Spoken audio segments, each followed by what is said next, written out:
Video we're going to learn about the Site Audit Heartbeat Monitor. And to start this, I'm going to go to the support.netaphor.com support site and log in with my credentials so that we can take a look at that article. Okay, so once you're logged in, if you just come up here to the search menu and type in Heartbeat, and then we'll do a search and we can go to the article right here. And this here kind of describes what the Site Audit DCA Heart Monitor is.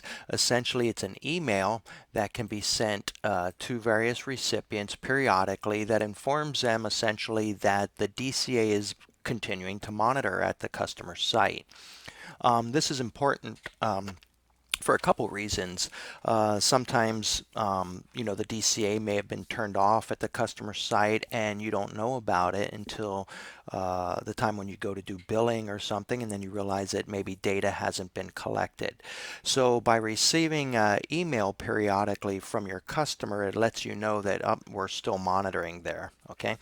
Additionally, the email can contain some very important information, such as each of the emails will tell you when the license has expired. Okay, so for instance, it'll tell you how many days till the license expires. So if you're getting close, maybe you have a few weeks until the license expires, it might give you opportunity to get that license ahead of time so that you're prepared to upgrade it before it expires. Additionally, there's information that can be included in these emails, that information about your license, the DCA status and where it's at in its monitoring cycle. How long has it been monitoring? The number of devices that you've discovered and monitoring and things like that. And also the DCA configuration. And this is more for a support type of analysis where it lets you know all the different configuration settings on that DCA. All right. Now, this article explains how to set up the heartbeat monitor. Essentially, this is the dialog. You'll enter the email address where the DCA runs, and then who the recipients are that will be receiving this email. And you can identify how long or how frequently you want this email to go out. So this is specified in minutes, so 1440 minutes are equivalent to once per day. And then you have the option to check which items you want to include in those emails.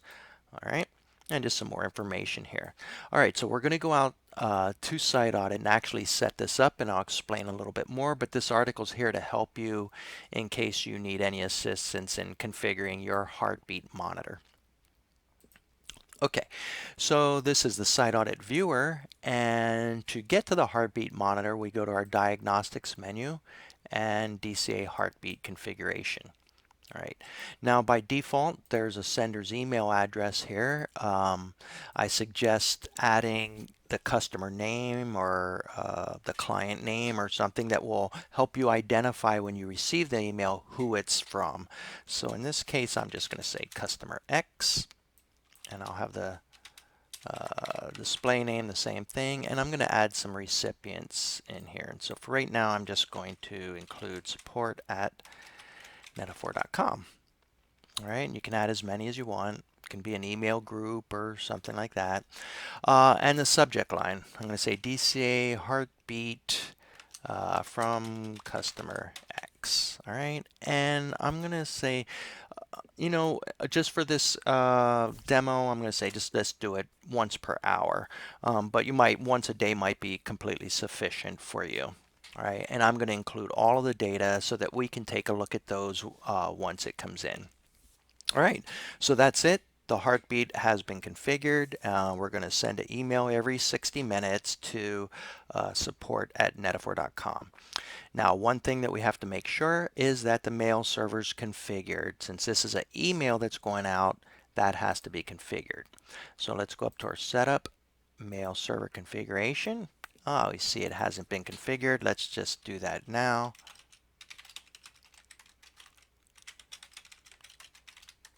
And I can test it just by sending an email.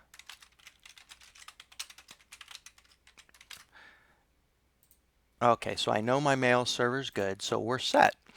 Now, one thing I didn't mention, this is very important. Anytime you make any change to the DCA Heartbeat configuration, you must restart the monitoring service.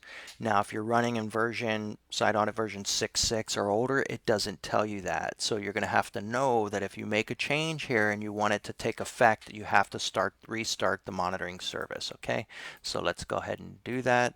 In this case, it wasn't running, so we're okay. Let's just start it. Okay, so that's running. I can expect to receive an email here very soon. Has my DCA or that has this information. We'll take a look at it.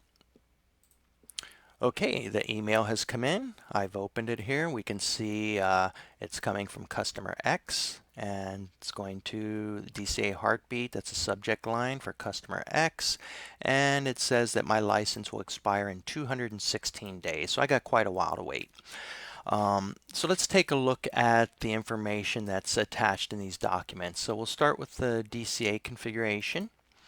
And what we can see here is just, it tells us which version's running, the name of your database, the product version and schema, SQL Server, and various information that might be useful. Okay. DCA status basically tells us that we've been running monitoring for 5+ minutes. There's 95 devices that are being monitored, 62 of which are network printers, and basically tells you where we're at in our monitoring cycle. And then finally, our license information. Now, this is essentially the same data that you'll see in your diagnostics configuration for license. Basically tells us how many number of licenses that we have, how many network printers, etc. Okay, so that's basically it. Okay, so hopefully this will help you maintain control of the DCAs at your customer sites.